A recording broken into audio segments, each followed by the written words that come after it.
You're now tuning into the review show on NuSound Radio 92 FM. Hope everyone's getting into the festive season. Christmas is now only a few days away. And today's show, we'll be celebrating the UN Arabic Language Day. And I am joined in the studio today with a very special guest, Abdul Garoub, an expert in the Arabic language and director of London Arabian Oasis School of Arabic. Abdul, many thanks for joining us in the studio today. Well, thank you for having me here. And how are you? I'm fine, thank you. And first of all, very warm greetings to all the listeners to your radio today. And we hope to spend a good hour with them today. Definitely. It's going to be a very exciting hour. I'm looking forward to it. The United Nations Day for Arabic is actually something that wasn't there just 2 years ago. And it's slightly different from what we know as the International Mother Language Day, which is on the 21st of February. The UNESCO, which is the United Nations Education, Scientific and Culture Organization, in 1999, in order to promote and protect all the languages used by people on this planet, they promoted an International Mother Language Day, which is again the 21st of February. However, in 2010, the UNESCO called the 18th of December as the United Nations Day for Arabic. And this is actually wasn't just for Arabic only. Oh, okay. Yeah, it was for all the 6 official languages of the United Nations. And we have the Russian, is the day for Russian is the 21st of February. Mm-hmm. French is the 20th of March. English is the 23rd of April. Oh, so we'll be celebrating that as well on NuSound. Indeed. And then you have Chinese, actually, before English. It's the 20th of April. Spanish is the 12th of October. And as we said, Arabic is the 18th of December. Now, the question is why the 18th of December was chosen. Mm-hmm. It's simply because in 1973, Arabic was officially considered as one of the, or actually the 6th official language of the United Nations. Before that, it was just the 5 languages of the United Nations. So it's relatively new. Yeah, it's like the newest official language of the United Nations. Oh, brilliant. And before that, in the League of Nations, 1919, the official languages were French, English, and Spanish. Mm-hmm. And in fact, no Arab countries were members of the League of the Nations until it was 1932. We had the Kingdom of Iraq joining it, and the Kingdom of Egypt at that time in 1937. The United Nations, when it started, we just had 5 Arab states joining it. It was Egypt, Saudi Arabia, Syria, Iraq, and Lebanon. Oh, that's really interesting. And nowadays, it's like most of the Arab countries, all of them are members of the to the United Nations, except for the land of Somalia. Oh, okay. Arabic today is spoken by an estimated number of 350 to 400 million, let's say, ish. And it's considered as a holy language for 1.5 billion. Okay. Which makes the rest of the Muslim world, because Islam and Arabic, like for 14 centuries now, I think, we cannot separate them really. Okay. Especially that the Arabic language was not just the language of the of religion. It was also the language of the state, the official administrative language, and it was also always has been in those states like the language of art, poetry, calligraphy, and also science. So this helped the spread of Arabic among the the nations who were under like states, either Arabic speaking or influenced by Islam and Arabic. Okay. So did Islam have an influence on Arabic, or does Arabic predate Islam? Just to give us a bit of a history about Arabic. Okay. The history about Arabic is, let's say, okay, let's start it this way. We have the Semitic languages, like the Hebrew, Chaldanic, Phoenician, Aramic, Akkadic, and the people who are speaking those Semitic languages moved to Arabian Peninsula. Okay. And in that part of the world, Arabic started. And it's believed that the first person who spoke in Arabic was Prophet Ismail. Okay. Now, it's, as you see on the map easily, if you Google map, Arabian Peninsula, it's all yellow, which means it's sand. Desert. Absolutely. We call it golden sands. Something lovely. We have basically tribes moving around here and there, and which means that the communication between the tribes among themselves isn't done on a daily basis. Okay. Which actually means that linguistically speaking, a bit isolated from each other. It's something linguistically speaking, not negative or positive. It's just a matter of fact. So people didn't talk to each other much in the desert. No, they used to talk to each other. I'm just saying, like. The people of every tribe, they basically gather together. That's why it's called a tribe. And they travel together and they stay together. And this made each tribe has its own dialect.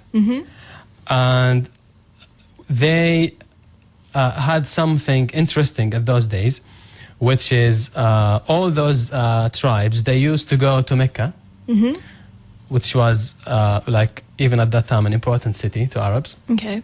Because they used to go and do a pilgrimage. Nowadays called Hajj. Yeah. To Mecca. And in Mecca, there is a market. There was a market for poetry. Oh, wow. Yes, an Arab thing. And it's called Souk Ukad. In Arabic, it would be Souk Ukav. And they used to go there and deliver their poetry. And then, in order to make sure that the other tribes understand them, we had the birth of something called Fusha Arabic. And Fusha means like the most clear and the most eloquent and most beautiful, blah, blah, blah, language. Because it's like they were, every tribe and every poet used to go there traveling on nice camels. And he wanted to make sure that after traveling for a number of days or weeks, people would enjoy what he says. Okay. So they were trying to purify the language and show it in the most beautiful way they can. And this fact of having Souk Ukad there, and which helped having what we just mentioned, the Fusha Arabic, the pure common Arabic, let's say, was even strengthened when we had Prophet Muhammad and Islam. Because the language of the Quran, as most people would know, is Arabic. And hence, Arabic language started and continued to be used in its most pure and beautiful way, which is the Quranic way of speech. Okay, and that's different from what people speak today. It is different. Yes, indeed, it is different. However, the Arabic that we speak today, known as the educated Arabic or the modern standard Arabic, is different, slightly different from the Arabic used 200 years ago, a bit more different than the Arabic used 500 years ago and 14 centuries ago when Islam started. Okay. And one of the challenges, as in the religion of Islam, it's believed that one of the challenges given to Arabs at that time was that if you can produce a similar text to Quran, like you are the people of poetry, you have the Souk Ukad, you go there, you are the best in languages, you can produce the best of Arabic. Can you do something similar to what Quran says? And the challenge was that if you can produce something similar, then it means the Quran is the word of the man. Oh, If it right. wasn't, then it's the words of God. Okay. And the Arabs at that time like failed Oh no. to do that, and it was like one of the proofs that Quran wasn't By man. made by man. Oh, Yes. right, I see. However, Arabs did something crafty later on, and they started quoting from the Quran. And whenever, till nowadays actually, whenever there's a speech, an important speech, or you're writing or about something, it has always been an Arab habit to quote from poetry and from Quran. Okay. And even in poetry, it continued to be that sometimes when you want to use a certain term, or you want to, by words, draw a certain image or something, you would quote something from the Quran, because the audience are expected to know what does it mean. Oh, right, okay. So it's a given that everyone should know. Well, for example, I'll tell you something. Like nowadays, when you start studying Arabic, even when you start doing Quranic studies, they will tell you this verse of the Quran means this and that. And you would say, but really it's not that clear. Okay. Or it's not that obvious from the text. Why is it? Then you will know that at that time, Arabs used to, for example, use a certain expression and use it for a certain meaning. Oh, right, okay. So it wasn't clear what... Nowadays it's not clear. Like our Arabic is by margin weaker than the Arabic of like the old original Arabs used to use. All right. Which is something noticeable in all languages. You can see it going more simplified and more easy. Definitely. Aiming at more ease to communication rather than structure and form. Definitely. Which has its like pros and cons, really. I know with the English language, people don't really speak how they did in the days of Charles Dickens, and I don't know, in the older days now, you can tell the language has definitely changed a lot and does carry on changing. Yes, it's a human thing, and it happens in all languages. Even in language like Persian, for example, you have Old Persian and you have Modern Persian, which is a mix of the Old Persian and Arabic. And also like a number of the terms, Islamic terms from the Quran. Also in Hebrew, which is a Semitic language, you have like biblical Hebrew and you have modern Hebrew.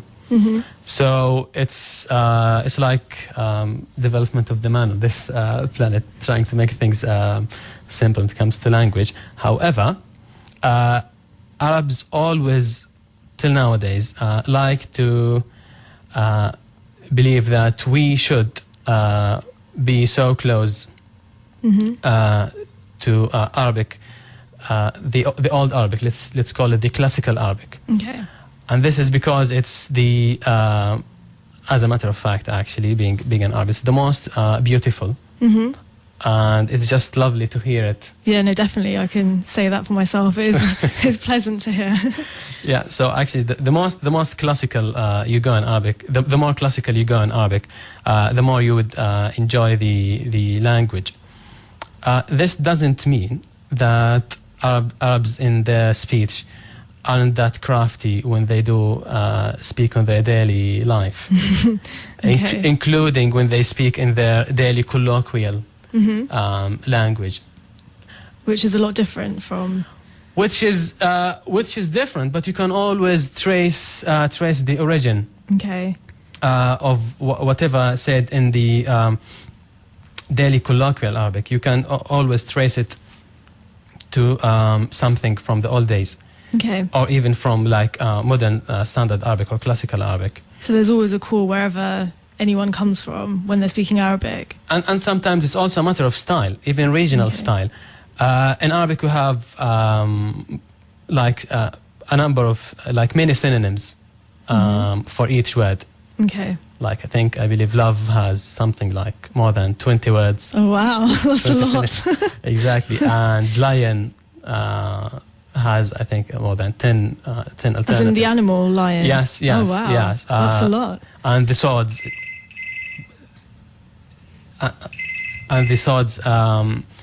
The sword is has something like also 15 words and 15 synonyms. Oh right. Yeah, and basically this makes like it gives people who are using Arabic some room really to pick and choose whatever they want to say. And you can see, for example, the same word, a synonym for one word is used in the Gulf, in the Arab Gulf, and in Egypt they decided to use a different synonym. In Morocco they decided to use a different synonym. And this is not just in the daily spoken dialect and speech. It's actually even modern standard Arabic, in legal Arabic. For example, in Eastern Arabia we have something called like the Ministry of Labor. If you go to Algeria, Morocco, it will be the Ministry of Work. Oh, right. Something like the Treasury. It still exists in Morocco. You have the Treasury. In East Arabia, you have the Ministry of Finance, something. Oh, okay. And both of them will be doing the same finance. Oh, right. Sorry, the same function. Thing. Yeah. Also in legal Arabic, part of me is a lawyer, by the way. Oh, right. Yeah. It's good to know, so am I. You will be basically, whenever I read, for example, a Lebanese text from a Lebanese central bank, you will see a different language written even by a legislature from Jordan. And both of them, both countries, are from the Levant area. So even, for example, say between Lebanon and Jordan, and it's about law, it should be something you would similar. think, should be unified, really.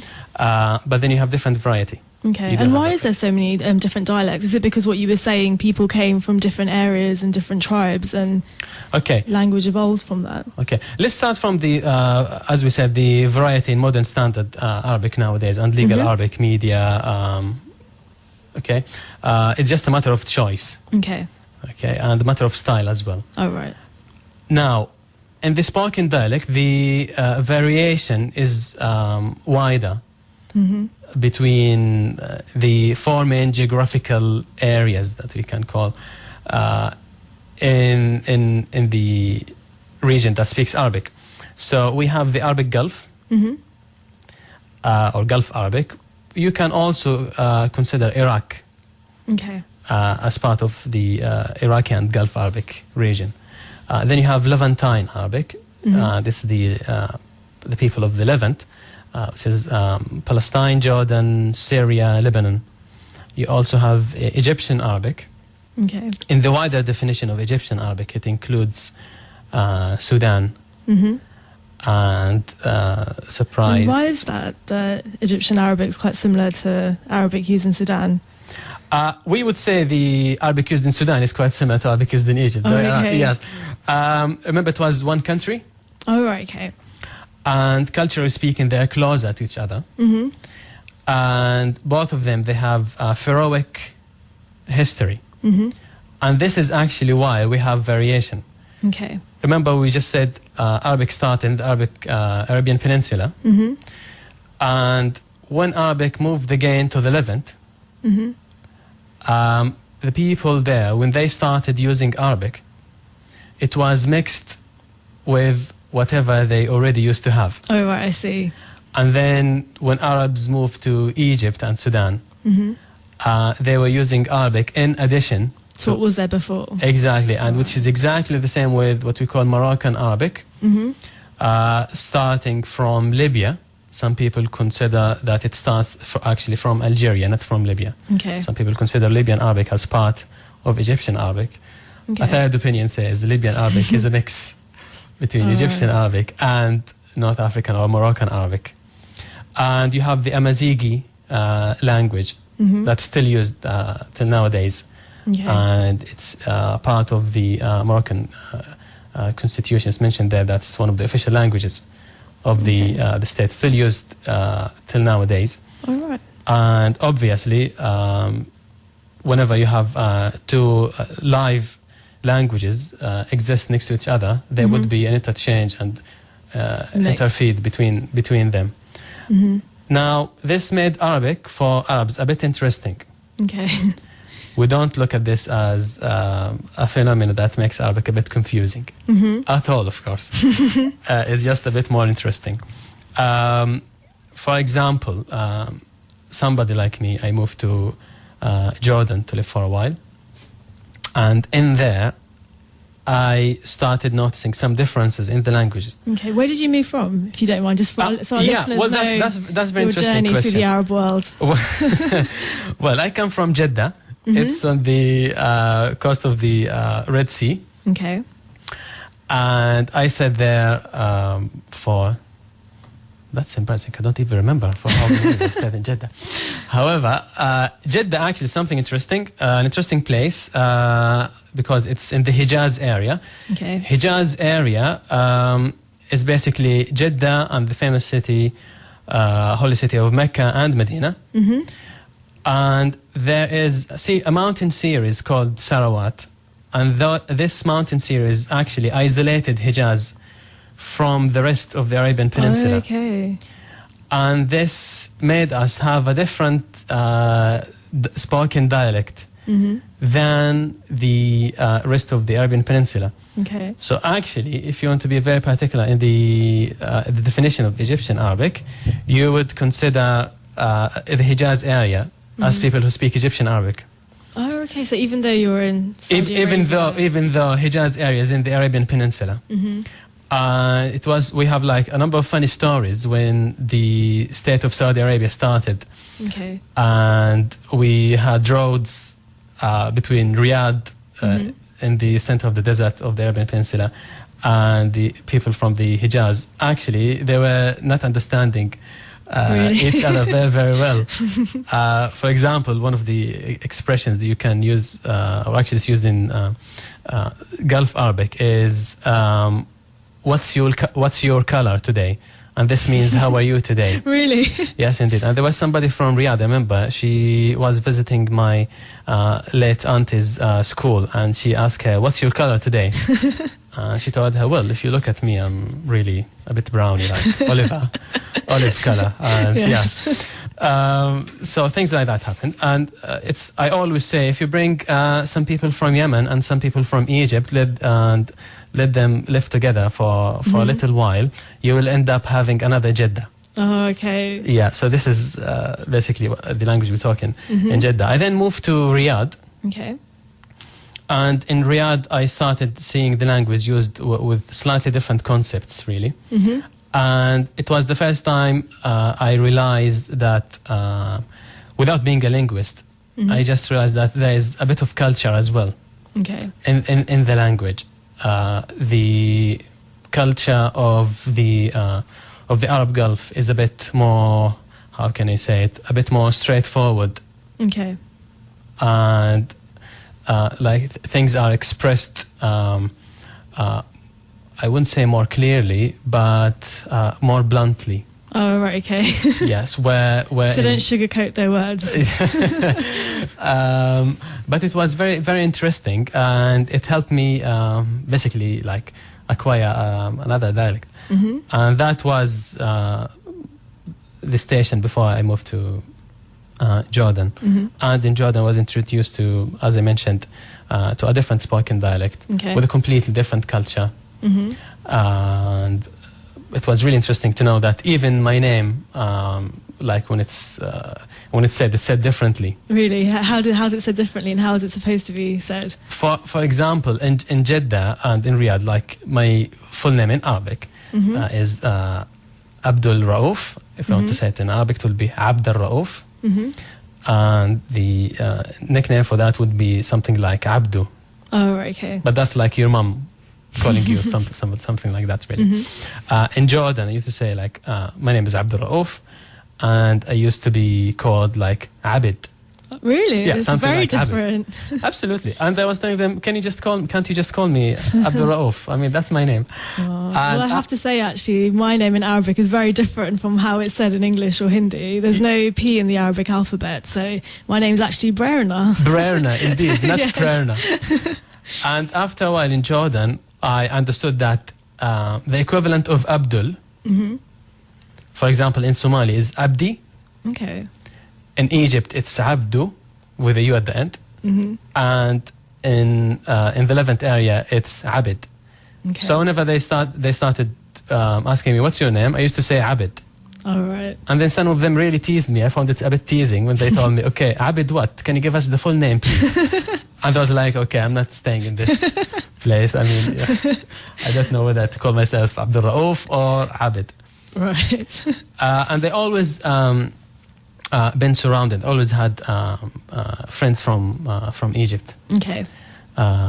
Congratulations to them, by the way. It seems that the new constitution in Egypt is going ahead. Oh, brilliant. I didn't check what was going on. Yeah, and I think the vote for the referendum, the yes vote, is going to be something like 63 to 66%. Okay. And it's hoped to be like the birth of the Second Republic Okay. of Egypt. And we wish them stability and prosperous Definitely. I future. know it's been very rocky so far, so... Yes, and basically the people of Egypt and a number of other Arab people, the price for whatever they wanted to achieve was really high. Very high indeed. Till nowadays in Syria, for example. So back to Egyptian Arabic. Okay. So I was always been surrounded by people from Egypt and always had friends from Egypt. So Egyptian Arabic stayed with me like since I was really young. So if we could just mentioning Egypt, as we all know, the Arab Spring has been happening and has happened. What has happened to the Arabic language as a result of the Arabic Spring? Has there been any influence on the Arabic language or the way it's used and how it's used? Indeed. We have, for example, let's start from the first, say, revolution that was in Tunisia. Okay. Now, we have people saying slogans, chanting slogans, and even actually chanting poetry. Really? Yes. And if you may allow me to say some. It's very famous. It's been there in the Arab world since the 50s, I believe. And it was already part of the, I believe, the Tunisian national anthem. Okay. And during the revolution, it was chanted as well. I'll say it first in Arabic. After I read that, I'll just tell you the meaning. I'll do my best to pass the meaning. So in Arabic it says, إذا الشعب يوما أراد الحياة فلا بد أن يستجيب القدر ولا بد للليل أن ينجلي ولا بد للقيد أن ينكسر ومن لم يعانقه شوق الحياة تبخر في جوها واندثر. And it says if and when people want to live in freedom, destiny must comply, and the dark night is going to be quashed, and the handcuffs are going to be broken, and whoever wasn't embraced by the love of life, he shall be evaporated in air, get lost in the atmosphere, and just disappear. Wow, that's Something a beautiful like that. poem. And you sung it so beautifully in Arabic as well. Oh, thank you very much. I'll try again later on. Please do. And you have other, let's go to Libya. Gaddafi, he had like his famous threat to the brave Libyan people. And he was saying, I'm going to hunt you down in every corner. And he used an expression that is zanga zanga. Okay. And zanga means a little corner in a narrow alley. So basically, wherever you are, I'm going to hunt you down. Zanga zanga. Zanga zanga, indeed.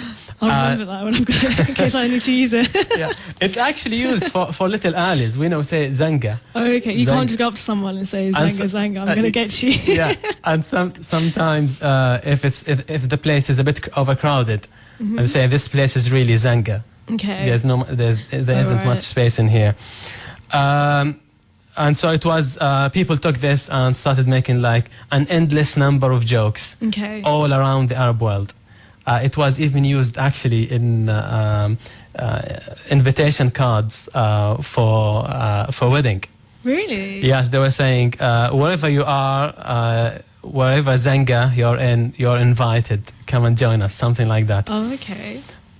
Before that, I forgot something in Tunisia. Actually, there was a very famous little phrase said by the president at that time, Ben Ali. Okay. He said to the people at a certain point, he said, "Ana fhimtku," like I understood you. And basically it became since that time like a sarcastic phrase. So whenever like an Arabic person is like explaining something in Arabic and they just want to say a joke or something, all I need to do is just to say I understood you, أنا فهمتكم, in plural, and they'll just start laughing. Going to Egypt, I believe there's a book I once told about the slogans used in the Egyptian Revolution. The slogans used in the Egyptian Revolution was like very how can I say that? It's just very strong in the humor sense of humor. Oh, okay. It has like in Egypt, by the way, if you travel to Egypt or stay with an Egyptian, the whole time you'll be laughing. Oh, that's good. Regardless to whatever matter you're discussing. They're very crafty in making jokes. And actually, it's been like that for a number of years. Oh, okay. Yeah, we had like Arab historians who were visiting Egypt in the 1300s. Okay. Like the 14th century. And one of the characteristics they mentioned about the people of Egypt that they wake up early and they go to their farms and they work hard and they're just very crafty in telling jokes. Okay. So it's something in the blood and Egyptian cannot stop. It'll keep them busy through the day as well. Actually, the sense of humor during the Arab Revolution was one of the key weapons for people's success. Okay. And because when you tell a joke, people at the government are actually listening to you, and they'll be definitely teased by what you are saying. Yeah. And sometimes it is much, much stronger to send a certain message through a little joke, rather than delivering 2-hour speech to explain the idea that you want to pass. So another thing that we can notice in the language, we had some expressions that slightly started to disappear. Okay. For example, the word of intelligence. It's no longer used on a daily basis. Really? But because it used to be there on a daily basis, used between people like be aware. Okay. And we have this saying that like the walls have ears. So like make sure. Yeah. Yeah. You when you speak, filter the words that you are saying. Somebody there is taking notes. Okay. Also, we noticed the official speech throughout the Arab governments towards the people stopped being of a lecturing style. It's now more logical, more practical, and it shows respect to people who are nowadays decision makers. They are the electorate, and we have now all the words used in elections. For example, the ballot box decides who's going to be the president. Something like that. It wasn't that widely spread a number of years, just a few years ago. So this is the change that happened to the Arabic language, and it's a change that happened to both modern standard Arabic, like the official language, the media Arabic, and also the Arabic that is used in the daily spoken dialect between people. You can also see a little development in a number of terminologies. So, for example, at the early days of the revolution and just before it, people, when were angry about something, they used to say, this is just, this is unjust, this is injustice, something like that. Nowadays, it's is it legal? Is it illegal? Is it constitutional? Is it against the constitution? Oh, okay. So you can see a bit of development happening there, and language always reflects the actual culture of people. So you see more awareness. Okay, of people's rights and... Exactly, and this is going to be reflected in their daily speech, in the media. And if you are a writer, if you are a politician, and if you are writing, and when you are writing or delivering a spoken speech, you have to pay attention to those details that people now, they know in an actually very detailed manner about their rights and the constitution and everything. It's always good to know your rights. Indeed, indeed. And has Arabic featured in the constitutions as well, and how Arabic is used, say, with science and schools? It's part of the every constitution, to start with, should actually reflect the culture of the people who's going to be governed under or on the light of this constitution, and also should reflect the current state of social activism, people's hopes, their ambitions, and all these points should naturally found themselves being written in the constitution. Okay. Talking about the current or the draft, still considered a draft of the Egyptian constitution. It says that Arabic language is the official language of the state. Okay. As I mentioned earlier, in Morocco, Arabic language and Amazighi are official languages of the state. Okay. I need to do I need to do more homework regarding the constitution of Iraq. Okay. But Arabic and Kurdish are considered official languages of the state. Okay. If you were thinking about the move towards having science taught in Arabic, okay, this is something happened in Sudan. Okay. And happened in Syria as well. Is that let's call it Arabization. Right. So it's like the Arabization of science. It actually affected the, if I may say so, the educational quality of the Sudanese universities, because if you translate like science into Arabic, and we all know that unfortunately Arabs nowadays aren't contributing to science as they used to do before. Okay. This means that there would be an inevitable gap in time between the time where something new in science happened and the time it's been translated, printed, and passed to the people to start using it. And this means that, for example, in the field of IT, by the time you have actually translated this new knowledge, and even before, as an Arab, I started reading it in Arabic, it's already old. Yeah, that's right. So it's definitely not a good idea for any speakers of any language on this earth to do something similar.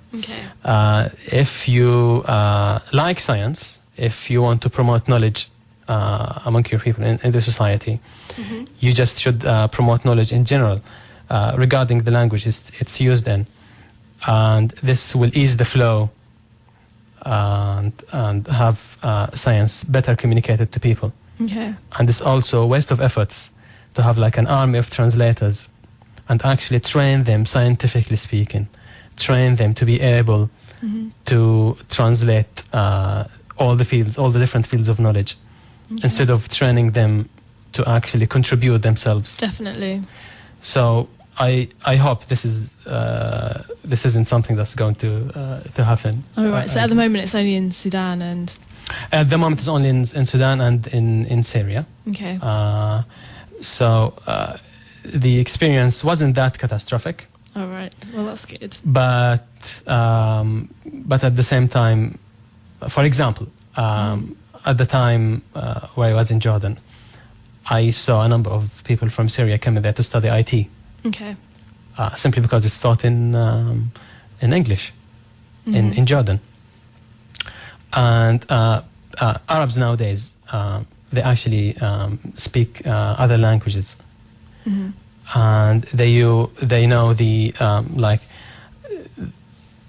the bit needed for them to be able to read and understand something written, for example, in English. Okay. And we have like a number of Arabs who actually live in Europe, Definitely. In different parts of the world, and they travel back to the Arab world, and they, so this made something like other languages like English used in universities, used between like among people. It used to be French in the 50s and 60s. Okay. Yes. And before that, Turkish in the Arab world, yes, because during the Ottoman Empire, during the Ottoman Empire time, like Arabic, Turkish was written in Arabic. Okay. And things were communicated in both Arabic and Turkish. And actually, it's interesting to know that throughout the development of Arabic language till nowadays, at a certain point of time, we had something that you can call Ottoman Arabic. Okay. So you have like Ottoman Arabic style. It's we're talking about a sultanate, about an empire. So you can tell that the sort of administrative Arabic language used at that time was very posh. Oh, okay. It's like and like full of sort of greetings and all the different synonyms you can think of for a word like excellency or majesty. Just like endless number. Flattery. Yes. Just endless number of such expressions and words. Oh, okay. It's really interesting. And you mentioned a lot about poetry and art before in the ancient times. What about calligraphy? Because I know that's something that everyone, Arabic calligraphy is beautiful and we can see it everywhere, especially in the mosques and in exhibitions in London even. So how did that come about? Like for calligraphy, first of all, Arabs say that calligraphy is the tongue of the hand. Wow. So you talk by writing, and if you want to talk nicely, you have to write something. Beautifully. Yes, exactly. It started at the, I believe, the 8th or early 9th century. Arabic calligraphy started. I mean calligraphy as a science, where you have exact measures given to the letters. And how, really? Yes, and how they are curved, and it's given by it's measured by points. So, for example, the alif, which is the equivalent of A in Arabic, it looks like a stick. It's just you just draw a line, and that's a letter. However, if you are doing this line according to a certain script, you just draw the line for an equivalent length of 3 dots. Okay. In a different script for an equivalent length of 4 dots, or 4 dots and a half, or 5 dots. Okay. And you keep going like that, giving every specific letter a certain measure. Not just that, but even you have rules how to connect every letter to its following one. Oh, right. So I just need to explain, first of all, that in Arabic, when you see an Arabic word, you will notice there's a certain line. Yeah. So, for example, I'm writing Abdul. I would write A, join it to the B, join it to the D, join it to the U, join it to the L. Okay. So in Arabic calligraphy, all the letters can be joined up. Now, normally they can't, I think. Or... Well, it depends. We have something called we have like number of letters called naughty letters. They're naughty because they don't join after, they join before. But say, for example, B is the naughty letter here. This is the non-connecting one. So I would write A, join it to the B, then leave a very little space because it's still in the same word. Stick the D, join it to the U, join it to the L. Oh, right, okay. Now, the point I was talking about is that when you have the A followed by B, we have this little space between A and B, and you're using a certain shape or a certain line to join them together. Okay. Now, this joining line would differ if we're actually saying alpha. Okay. If you're joining A to the L, not A to the B. Okay. And when you're doing calligraphy, you need to master these. Oh, so it's very technical. It's very, very technical. However, it's very peaceful. And it's very enjoyable when you do that's it. Good. Sometimes frustrating because it takes some time and it needs concentration. But it's very artistic and very beautiful. Oh, okay. The fact that Arabic has like the same letter can exist normally at the beginning of the word, in the middle of it, at the end of it, and by its own. Okay. This means that you need to learn how to draw in calligraphy, how to draw the same letter 4 times according to its position. Okay. And also, you add to that how you connect it to the other letters. All right. And it's the same story in every different script in calligraphy. We have 6 different scripts in calligraphy. They differ, sometimes massively. Really? Yeah, even though it asks me how come. We have the A and we have the B. Yeah. How far can you distinguish between A in this letter, in this script, and A in that script, and make them different? The answer is sometimes it's really, really different. And for example, sometimes the letter is really extended vertically. Okay. Sometimes it's very loopy. Okay. Very hard to do, but it's more beautiful. And for Arabs, they already, we agreed, have different style and taste in language. They also have different taste in calligraphy. Okay. You see certain calligraphy scripts more common in Morocco, for example, and not that common in the Arab Gulf. They would prefer the look of something different. Oh, okay. So it depends on different tastes. Yes, but as a calligrapher, you will need to know, you need to master one script and then take it from there. Oh, right, I see. And also, you mentioned that Arabic is a very poetic language, it's a very beautiful and artistic language. Why is it sometimes that, when Arabs speak in English, it could sometimes come across perhaps a bit over-flattering or over-poetic? Is it because it's kind of instilled? You mean cheesy, in other words? Well, maybe. I'll try to put it politely, but yes, it could come across cheesy. Just say it as it is, because that's how people think about the Arabic way of describing things sometimes. Well, I start with something. A dear friend of mine mentioned to me that we have a book that's entitled The Arabian Sands, written by Wilfred Thesiger. Okay. And the writer mentioned that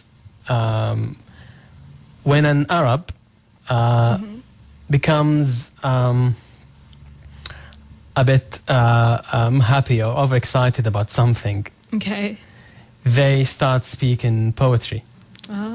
Or they just start quoting poetry. And it's something normal. So it's something really in the blood. And for example, the word, something like good morning. In Arabic, you can say good morning, rosy morning, jasmine morning. Very nice. Whatever morning you want. Okay. And for example, you just said very nice. Now, normally in the daily speech, if someone says that's really nice, the other person will say, well, you are nicer. Oh, okay. Or when you say, oh, this is beautiful, we will just say, well, your eyes are more beautiful.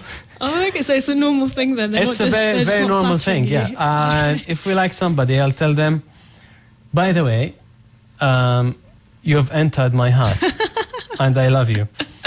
In Arabic, Even though you've just met the person, does that happen often? well, if I like them, I'll just say, okay. you have entered my heart.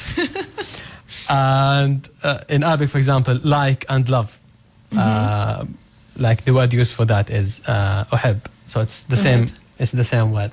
So you can't just like someone; you have to love them. Yeah, well, it's really not a fault. It's just something interesting. Let's say an interesting phenomenon that we just have to live with it. Oh, great. Well, Abdul, unfortunately, we've run out of time. This hour's gone so quickly because it's been so enjoyable. Thank you very much for coming to the studio. And for our listeners that are keen on learning Arabic or want to contact you, could you just quickly give us your details? It's www.lao-uk.co.uk. If you want to send me an email, it's abdul@lao-uk.co.uk. And everybody's welcome. If you have a question about the dialects, about calligraphy, anything, just drop me an email. Okay, thank you very much. And thank you very much for coming to the studio. My pleasure. My pleasure. Thanks. Bye.